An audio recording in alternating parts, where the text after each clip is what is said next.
Good evening, ladies and gentlemen. I'm Eddie Tabash, a board member of the Center for Inquiry, and I want to welcome you to this most important event tonight.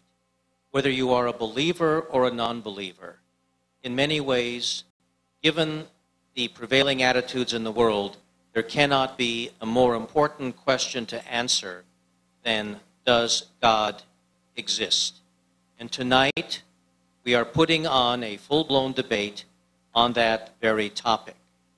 And I want to introduce our debaters, and then I'm going to explain what the format will be.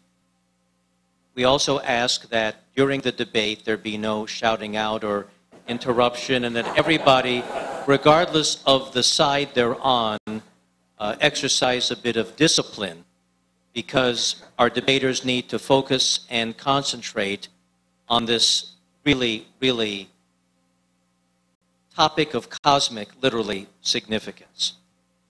At the Center for Inquiry, we pride ourselves in bringing in, periodically, the opposing viewpoint. So it's a great privilege for me to present someone whom I have debated, one of the very distinguished religious philosophers in the United States today, a professor of philosophy at the Talbot School of Theology at Biola University in La Mirada, California, the publisher of many books and articles, gentleman with a PhD in philosophy from the University of Southern California. And our guest this evening, please welcome Professor R. Douglas Geivett.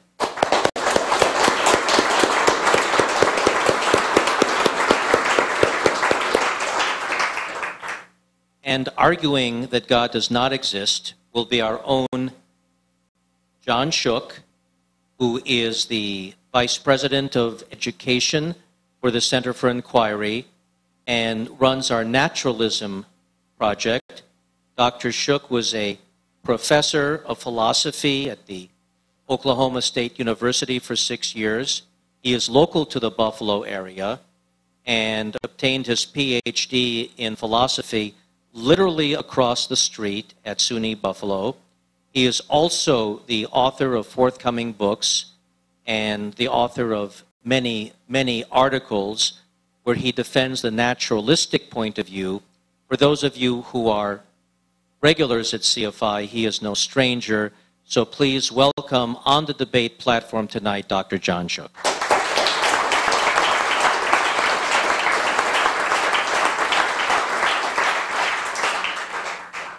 The format will be each debater has a 20-minute opening statement, each has a 10-minute response, then each has another 5-minute response. In the question and answers, each debater will have 2 minutes to answer each question regardless of to whom addressed.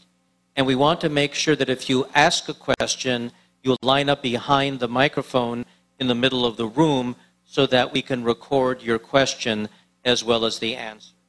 And with that, we will begin the debate on this most important question facing humanity: does God exist? Thank you all for attending.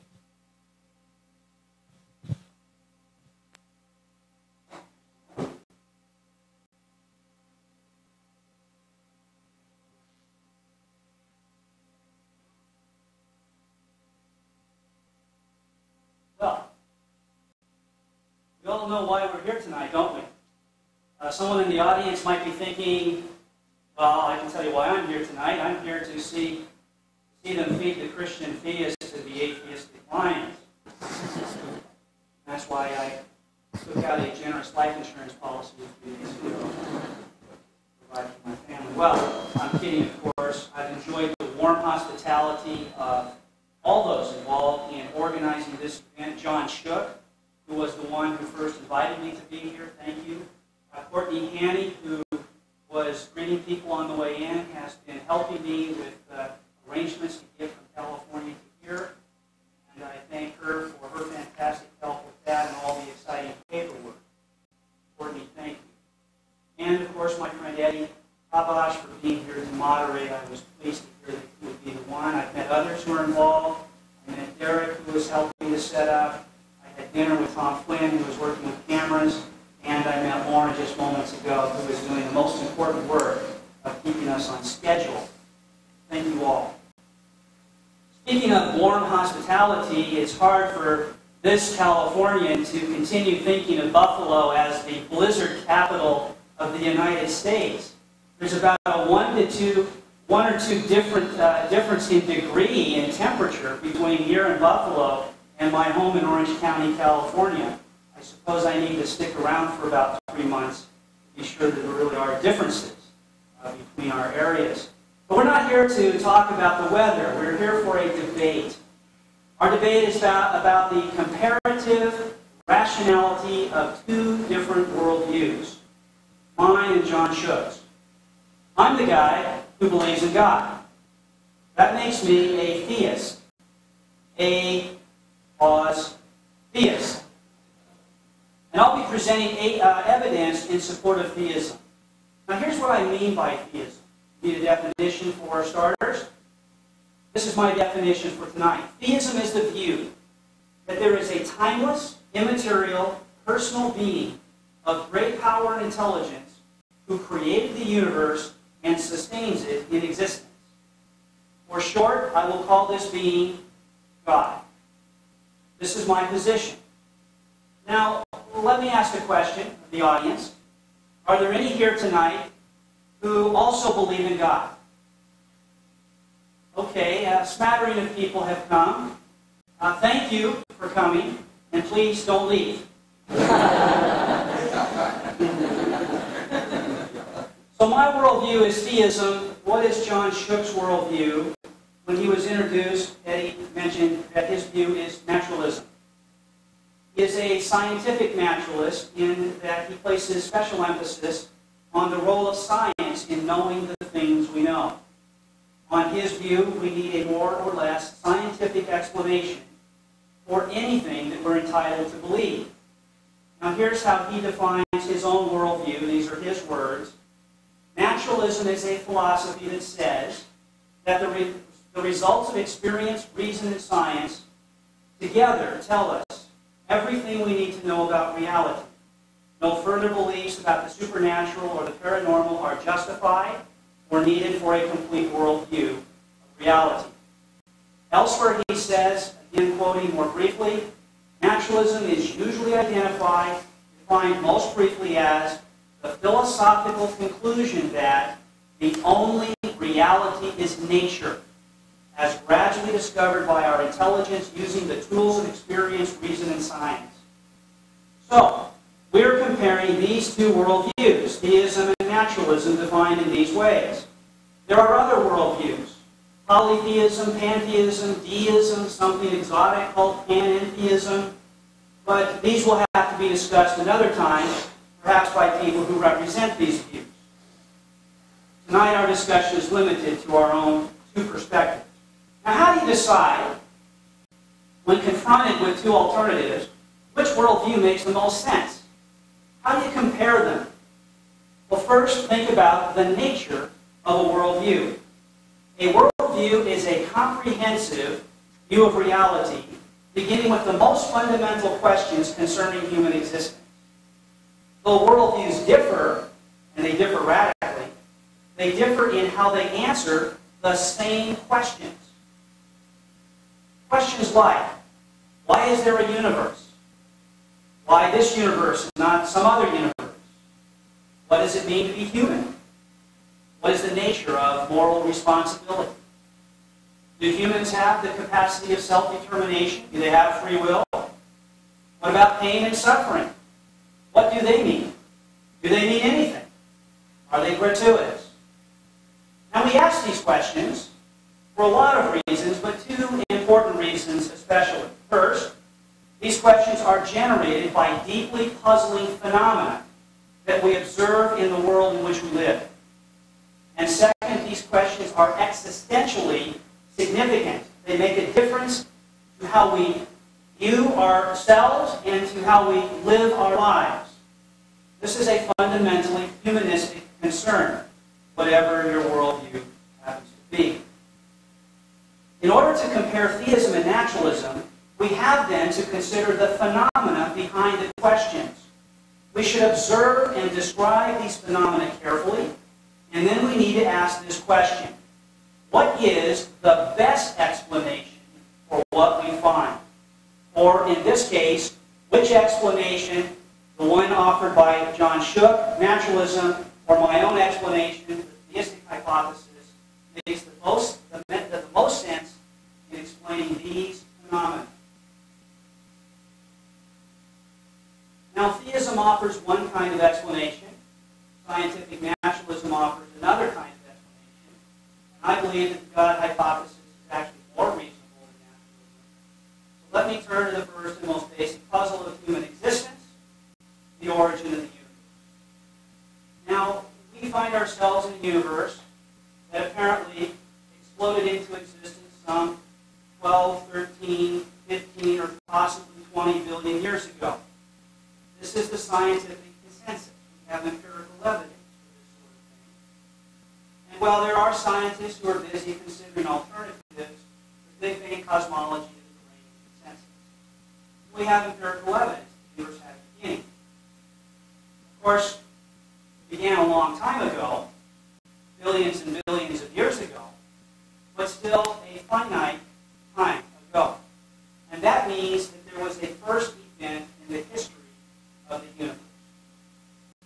Now, we know of no events that occur without having causes. There is a zero probability based on empirical observation that any event has occurred without a cause. The origin of the universe, the coming to be of the universe, the Big Bang singularity, the first event in the history of the universe, must then have a cause. When something that begins to exist has a cause. But clearly in this case, the cause at the beginning of the universe cannot be an event within the universe. The cause must be transcendent. Because space and time were themselves compacted into the Big Bang singularity, both space and time themselves began to exist at the Big Bang. So the cause is transcendent, timeless, and immaterial, yet capable of producing a universe of physical stuff out of nothing. If the cause is not an antecedent event, then it is a personal agent, and of course, it is a remarkably intelligent and powerful agent. We see then that a theistic hypothesis, one like I described when I defined theism, provides a powerful explanation for the origin of the universe. John Shook, as a naturalist, will have to offer a naturalistic explanation, and not only that, demonstrate that his explanation is better than the theistic explanation if he is to have a better alternative. The next item on the list of phenomena that are deeply puzzling are all in the category of apparent design. Now notice I've chosen my terminology carefully so I'm not begging any questions here. I use the phrase apparent design. And that's because naturalists, atheists of various varieties, as well as theists of various varieties, all agree that there at least appears to be design in the physical universe. Richard Dawkins, for example, in his book, The God Delusion, says this out in the open. Yes, there does appear to be design. Now, of course, if there is design, then there is a designer. And that's the conclusion that he rejects. And so he tries to explain the appearance of design in some way that entails that what appears to be design is not actually design. Okay? But the phenomena are the same for all of us, for John Shook as well as for me, and that is apparent design. Among the things that give us the appearance of design are what are called cosmic constants. These are the most fundamental laws that govern the behavior of the physical universe, especially at both a macroscopic, magnoscopic, and microscopic level. These concern the strong force, the weak force, the force of gravity, and various other values that are given to laws that govern how things will run in a physical universe such as ours, so that over time it has the appearance that it has today. And most important, it can sustain life, at least in one solar system, on one planet.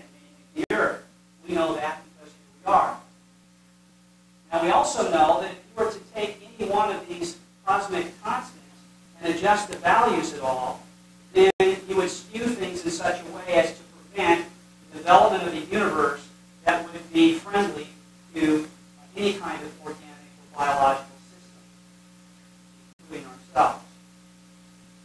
On top of that, things are magnified and hence complexified by the fact that this is true for all the variables.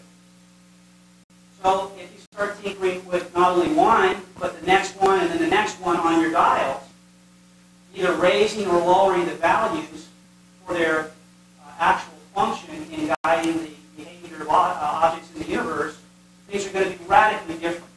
So it doesn't take very much for them to go off the trail from where we've come to reach a place where life like our own can exist. Now this has impressed scientists as very human-friendly and has yielded up a principle called the anthropic principle because it entails that human beings would not exist but for these values being what they are. One illustration is the rate of the expansion of the universe. Big bangs, as well as small bangs, happen at varying degrees of intensity. Big bang, the Big Bang, happened at a great degree of intensity, but it could have been greater. Had it been greater, then things would have expanded away from the center of the explosion at a much greater rate. And there wouldn't have been time for galaxies, planets, stars, and the like of that to form, and so no solar system, no human planet, no humanity, no organic life. On the other hand, if the force of the explosion was less intense than what it was, then the universe, such as it would be then, would spread out to a certain point, and then before it had time to form the elements and the planets and stars, it would collapse back onto itself. So it seems then that the universe is fine-tuned for life. It is incredibly against the odds that there would be a universe such as ours if it wasn't for some purpose that had to do with the production of human beings, conscious, capable of understanding these things and considering what might be the best explanation. So, that's one aspect of apparent design that I believe is much better explained by theism than by naturalism. We have the origin of the universe, which gives us this kind of creator. And now we have design, which would explain that our creator also intended the production of human beings. There's a nice conjunction there as well. The third category of puzzling evidence comes in the category of moral responsibility. And here there are actually 4 different evidences. So with this one, I end up with 6 on top of the first 2, right? These 4 will make 6 things to explain. Within the physical universe, among the things that we find are ourselves. And one of the most distinctive things about ourselves is our sense of moral responsibility or accountability. This is another puzzling phenomenon. But really there are 4 puzzles suggested or nested within this general problem. Consider first the existence of abstract moral imperatives. These are transcendent, immaterial, causally inert principles with moral content that have imperatival force, which, as it happens, cannot be enforced by themselves. What explains these entities? Well, that was a lot to say in one sentence. They're abstract, they're not concrete, they're not empirically verifiable. You can't detect them using the senses. There's no scientific means of even knowing that they're there, much less knowing what they are. And these moral principles are stipulated. They indicate what is imperative in the form of behavior. And yet they cannot cause entities to exist that would be morally significant agents, and they can't cause morally significant agents to have a conscience or to feel guilty or to feel good. They have no causal power whatsoever, and they're just there. Well, what explains their existence? Second, we have the contingent existence of morally responsible agents. Not principles only, but people like ourselves who actually behave morally. We do things that are good and that are bad. We do things that are right morally and that are wrong morally. We have a conscience. We seem to know what the content of morality includes. At least in some cases, we actually agree pretty much on what these are.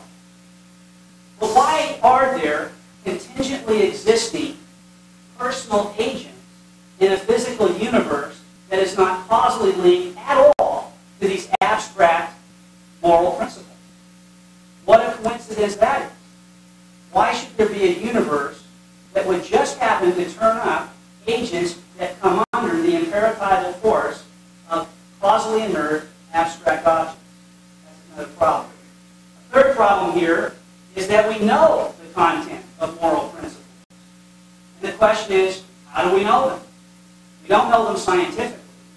It seems then that we are endowed with a special faculty of moral awareness, moral intuition, that will enable us to know the content of morality and know that when we're guilty, we should feel guilty, and that sometimes when we feel guilty, we are guilty. But where does this faculty come from?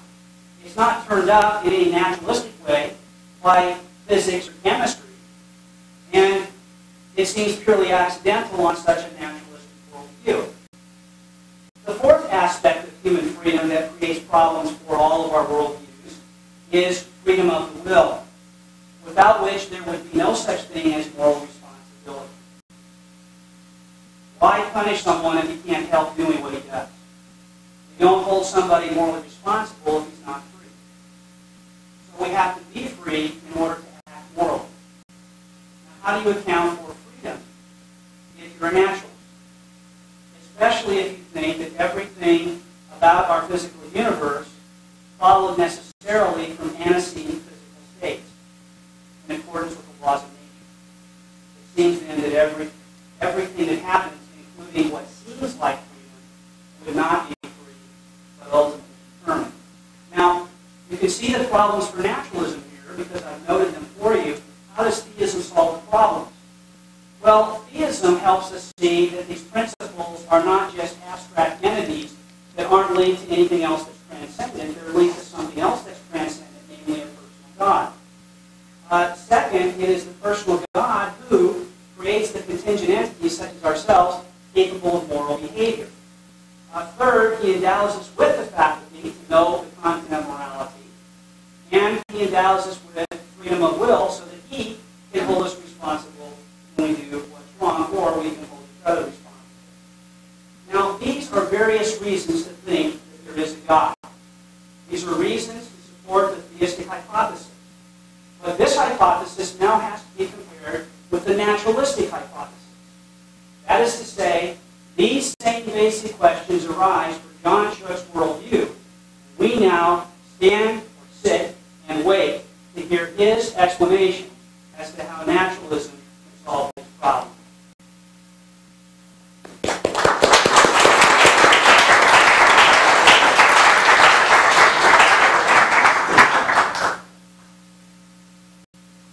Good evening.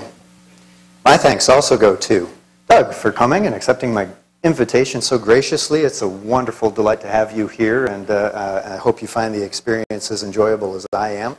Thanks to also the people who have helped me out, especially Courtney Haney and Ake Eisenhower with organizing the Summer Institute, and our marvelous CFI staff who are helping filming the event tonight. My opening remarks are going to cover some general major arguments typically found in this debate over whether or not God probably or probably does not exist. I'm going to have the opportunity to address some specific points, very fascinating points, that Doug raises in his opening in my rebuttal. So the format is we each have prepared general opening remarks, sort of setting the stage, giving you folks a lay of the land and where the respective camps are, and then we'll each have opportunity for a series of rebuttals where we reply to some specific points and really get into the meat of the arguments. So I'm going to plunge ahead and talk about where I'm coming from. My role in this debate is to explain how to be skeptical towards God. If you don't understand how to be skeptical, you won't be able to follow a debate like this. I simply don't believe in mythical creatures. There are nowhere near enough good reasons to think they exist. For example, there's been a lot of talk lately about a certain mythical creature. I'm skeptical It's a strange creature that has a special superpower, the ability to know everything that exists and doesn't exist. People keep talking about this creature, the new atheist. Maybe you've heard of this new atheist. Lately, when I hear stories of the new atheist, it's someone who absolutely knows with complete certainty that no God can possibly exist. An amusing creature, this dogmatic, overconfident atheist. As the stories go, and maybe you've heard one of these tall tales, the people are given a simple choice. Either the new atheist is right, or he's wrong and God exists. A silly choice, really, having to choose between these two super intelligent know-it-alls. With such tall tales going around, no wonder lots of people get confused about how debating works. No fairy tales tonight, though. We're going to take a hard look at the evidence, as Doug has already said, and try to decide whether God makes a good fit with this evidence. You can call me a skeptical atheist, as opposed to a dogmatic atheist, or just a skeptic for short. It's not reasonable to think that God probably exists. It's far more likely that no God exists. The problem with the God hypothesis is that it really doesn't respect the rationality of the mind, and it really doesn't square with the total amount of available evidence. So let's get into some specific arguments. My lineup is very similar to Doug.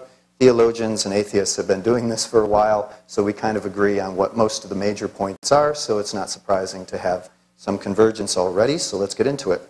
Let's start talking about the biggest piece of evidence that we know about, the entire visible universe.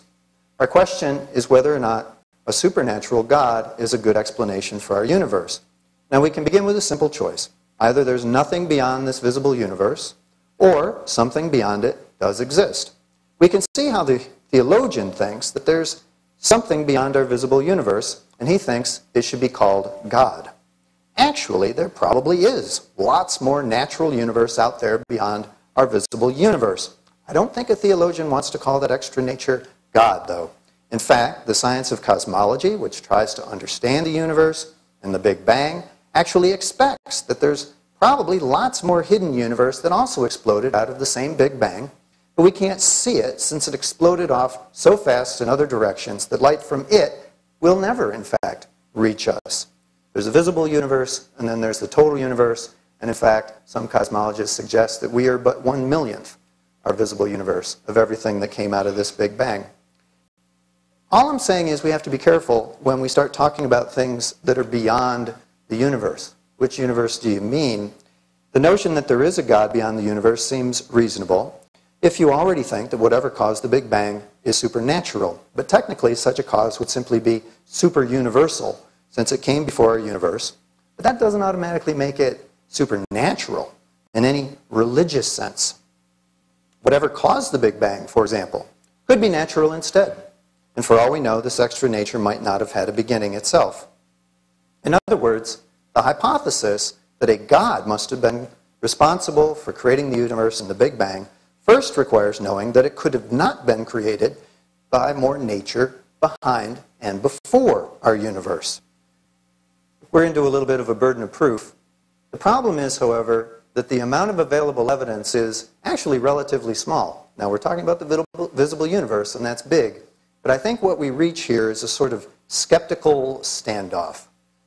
I can't prove that there is more nature. He can't prove that there isn't.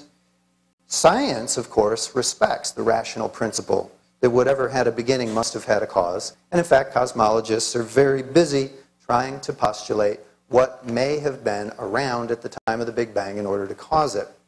Now, theologians don't like this notion of postulating more nature, much less more eternal nature, that possibly existed before our universe in order to cause our universe.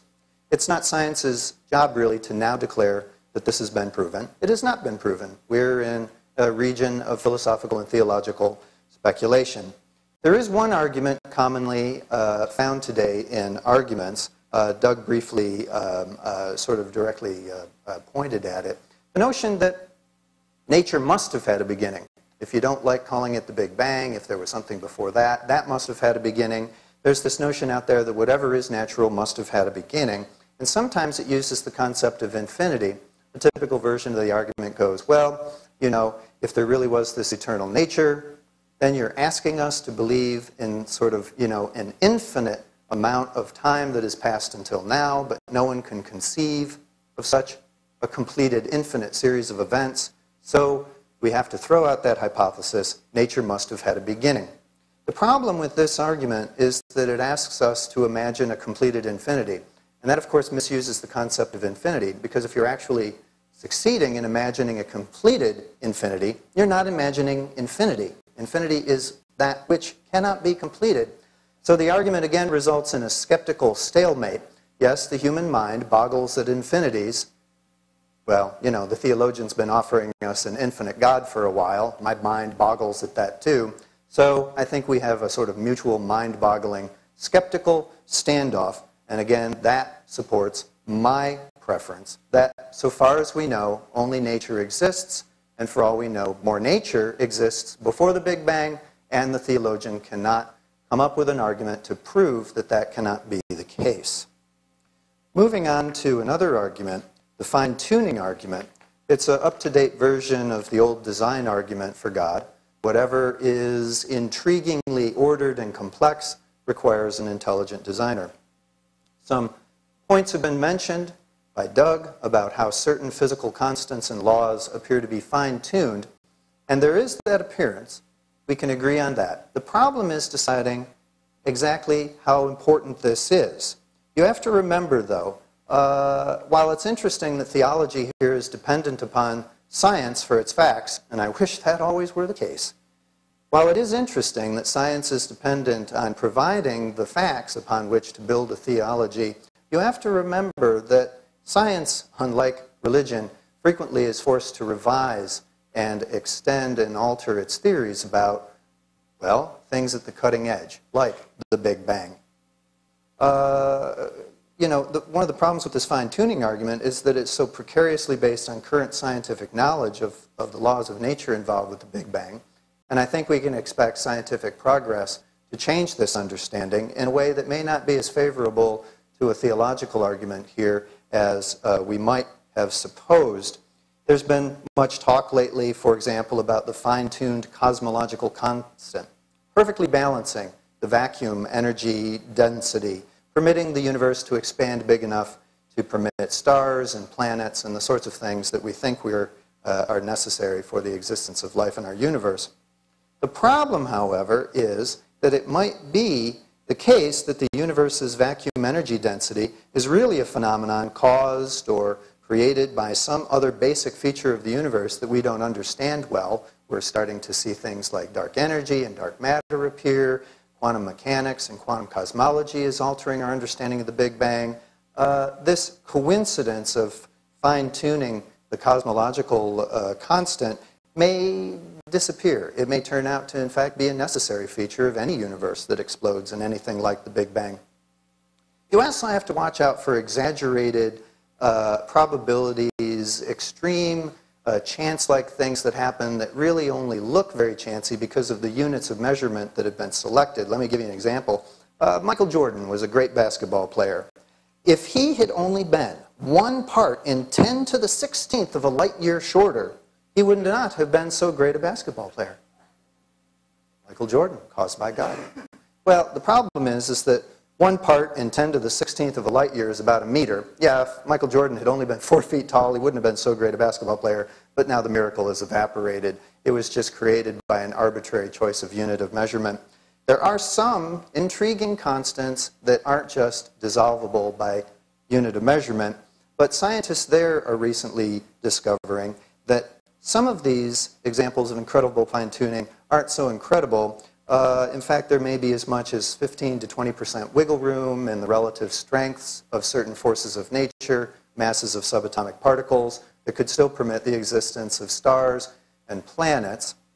Furthermore, you know, we can't be sure that the universe really is designed for life like ours. In fact, as Carl Sagan once said, if the universe seems designed for anything, it's sand. The universe is vast. Opportunities for habitable, opportunities for life to emerge are small.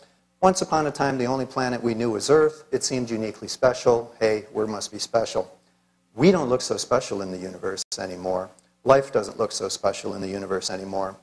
I've already mentioned to you how the visible universe is one tiny corner of all the universe that emerged out of the Big Bang. Science may discover evidence that suggests other universes beyond our own that may have different basic laws as well. It's starting to look as if it's possible. And again, I'm not claiming that science knows this or naturalism depends on it. I'm looking for my skeptical standoff again. As far as we know, we may just happen to live in a lucky corner of the universe, much in the way as now we see we live on a lucky planet lost among countless other planets. Don't count science out. Science tends to give perspective on things that eliminates the need for a God hypothesis. All right, moving on to the next point. I want to talk a little bit about the problem of evil, which is a variation on this business of fine-tuning. Some theologians try to prove that God exists by saying what a wonderful world this is. It's a bit hazardous because if the theologian is trying to point to the design in order to prove a very good designer, a designer that cares enough about us to want to create us, the sort of God that I think Doug Geivett is talking about, you have to remember that if God designed the whole enchilada, if God designed everything in this universe and intended it to be the way it is, any fault, any imperfection, any mistake in the design, anything like a natural defect, or we might call it even an evil, counts as a piece of evidence against the existence of such a great God. Now maybe God's not so great. I'll leave that for Doug to debate with other religious believers. As for this skeptical atheist, I can point to thousands of examples of what seem to be unnecessary natural evils. We live, from the perspective of life, in an imperfect universe. Theologians have spent hundreds of years trying to figure out how such a nice God would make such a wasteful and unpleasant universe. Now, theology isn't imaginative enough to come up with elaborate stories about God, and different religions disagree on such stories, just like they disagree about everything else. One says God wants lots of people to reject God for lack of evidence, so hell is full. Another says God wants all people to eventually resort to faith for lack of evidence, so that heaven is full. Endless variations on such stories are told and retold. You can almost convince yourself that a great God would create just this actual world that we live in. Maybe this nice God wants us to live short and hard lives with quickly failing bodies and slowly working minds. But I repeat this point. A theologian must, if they're going to make this argument work, that we live in such a great design that it points to a really great guy upstairs, a theologian must defend everything about the universe as something God wanted and intended. If there's anything in the world that God would not want, that evidence counts heavily against God's existence. There are so many things that humans cannot understand as really good when they look so evil to us. Now, there's a temptation for the theologian here to say, well, even though things appear to be evil, these hurricanes and diseases and floods, I leave out evils that people do to each other. Maybe free will accounts for this. I'm not so worried about human morality at this point. That's my next discussion point. Rather, I'm worried about natural evils. Did this universe have to be so tough and hard, and our lives so miserable? How much evil counts against God? My argument is there's plenty of evil that we already know of right now that counts against such a great God's existence. But I'm interested in pursuing this a little bit further. For example, Doug replies that, yeah, there's some things that look like evil, but there's not that much evil, then the God hypothesis is still in deep trouble. And we can wonder, how much evil would it take for him or any religious person to start to doubt God? If there's no amount of evil, not even 1 million plagues and earthquakes and holocausts, then that would make any theologian, seem to be in a precarious position. Why wouldn't they start doubting at that point? If they still wouldn't start doubting, then all this talk about the evidence letting decide God's existence is actually a complete waste of time. We're really not arguing the evidence anymore. Faith is probably involved here. The skeptic, to repeat, is already confident that there's plenty of evil evidence to cast lots of doubt on a great God, and if Doug thinks otherwise, I invite him to show that all of these natural evils are actually necessarily required in God's great plan. I have another dilemma that I have to briefly mention. Even if the theologian somehow manages to succeed in persuading himself and others that evils are actually good, how are we to continue to know the difference between evil and good? Last I checked, religion loves to lord it over non-believers that only the religious know the difference between evil and good and can really justify it and be sure. But if a theologian can make every apparent evil actually good, I think we would begin to lose the ability to truly know the difference between evil and good. Is, from God's perspective, everything really good? If so, should the religious believer adopt God's perspective? Presumably. But, again, I think the difference between good and evil is jeopardized. I, however, as a naturalist, I have no temptation to view this universe as an ideal habitat for us. I'm not tempted to lose the distinction between good and evil. Naturalism has a much simpler explanation for all of the evidence, both good and evil. I'm going to say just a couple of things about morality. In my rebuttal, I'm going to have an opportunity to reply directly to the points that Doug has asked us to consider. They're important points, but I want to make a couple of general points. Doug has talked about these abstract moral imperatives. That's a bit of a terminology of art that can happen among philosophers and theologians. In other places, they're called objective moral truths. They're supposedly these sorts of things that we really think that we know for sure. Well, I know some of these objective moral truths, or at least I think I do until I'm informed otherwise. I think that, killing innocent people is wrong. I think that you should do unto others as they do unto you. I could compile a short list. You could help me add to it. I think they're objective. I don't think that they depend on my personal whim or will. I was taught to them by a culture. I have good reasons for believing that they're true, and I have good reasons for thinking that humanity in general is right. Your civilized peoples should respect them. And that's the kind of objectivity that I can offer as an explanation of how human beings can know morality. I'm confident, however, a theologian is not going to be satisfied with that sort of objectivity. The theologian is obsessed with the notion that morality can somehow change. That's why they want some moral truths to be absolute, transcendent, right? I offer an opportunity to, explain what one of these are, that are so absolute. We've not yet heard a good reason to think that they exist. Perhaps Doug is going to offer one. I'm just not impressed when religion claims that it has possession of these absolute moral truths. Religions disagree notoriously, and I'm not sure anybody can know the mind of God, if there is a God, not even a theologian, to be confident that God wouldn't change his or her mind about morality. I refer to the Old Testament, some changing of mind there, but we needn't debate Scripture. My general skeptical standoff point is, if you're looking to religion for absolute moral truths, I don't see how you're going to find them, and I don't see where a good argument is going to come from that doesn't beg the question. In conclusion, on the point of morality, the available evidence, people trying to be moral on this planet, consists of vast disagreement about morality, even among religious believers. Notoriously, we watch denominations divide and subdivide like bacteria colonies over questions of morality. If we do know some objective moral truths, I claim that naturalism can explain the available evidence without having to resort to any supernatural God. Thank you very much.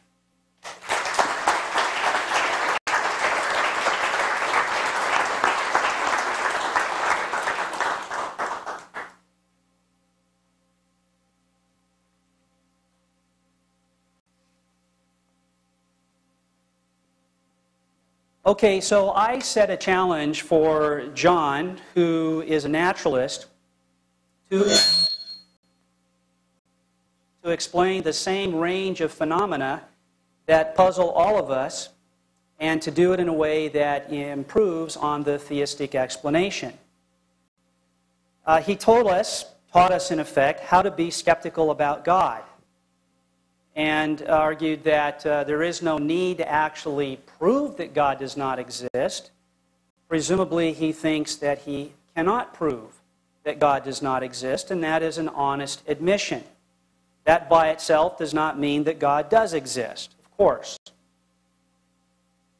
But he does think that it's far more likely that God does not exist than it is that God does exist, and so he must have some evidence that makes it more likely, right? His evidence must make it more likely that God does not exist. It has to trump the evidence that I've presented that God does exist. So he can't just neutralize my evidence with equally powerful evidence. He's got to overcome the force of my evidence with greater, more stronger arguments. Well, what does he have to say about the visible universe? Well, the first thing he says is irrelevant. And that is that the physical universe probably includes a lot that's not visible. But notice my argument from the origin of the universe doesn't depend upon what parts are visible and what parts are invisible. It doesn't matter. If the visible part of the universe is part of a total universe that still has a beginning, the argument still works. So that was a rabbit trail, and it was irrelevant. Then he says, which universe do you mean when you talk about the universe? Well, I didn't think that was unclear. I was talking about the one universe we know to exist, the one where we happen to be just now. I don't know of any other universe that we could talk about in a meaningful way, which brings us to the next point, and that is he wants to say that there might be many universes, and this is only one, which is supposed to lower the difficulty of the probability that this universe, special among all possibilities, would exist. But before he developed that point, he talked about his strategy in terms of a skeptical standoff. This is really what he's trying to do this evening. He's trying to say, look, if your evidence doesn't convince me that God exists, then I am justified in believing that God does not exist because we are at a skeptical standoff. I should think quite differently about that. In the field of epistemology and philosophy, it's widely known that if the evidence on two sides of a question counterbalance each other, one is not more justified than the other. The only attitude that's actually justified is agnosticism. Right? And then you wouldn't be in a position to define your naturalism by claiming that nature is all that exists. You'd have to say, maybe so, maybe not. And so if we're at a skeptical standoff, he ought to be an agnostic, not an atheist, and certainly not the kind of naturalist he calls himself. Also, he says that maybe there's something natural before the beginning of the physical universe.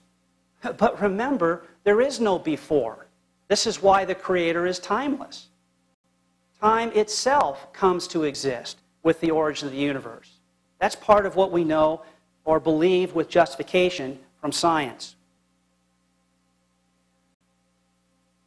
Then he talked about an argument based on being able to complete an infinite series either abstractly or in the concrete, and I think he anticipated me. I think he anticipated that I would present an argument to that effect, but I didn't, and so he answered an argument I didn't give, and so I won't defend that argument. As far as fine-tuning is concerned, he says we really ought to ask ourselves, how important is it that these values are so remarkably fine-tuned? And, okay, a handful of scientists are getting excited about the possibility of showing that these things can be altered to a greater degree than many think. But there isn't as much wiggle room as John would have you believe.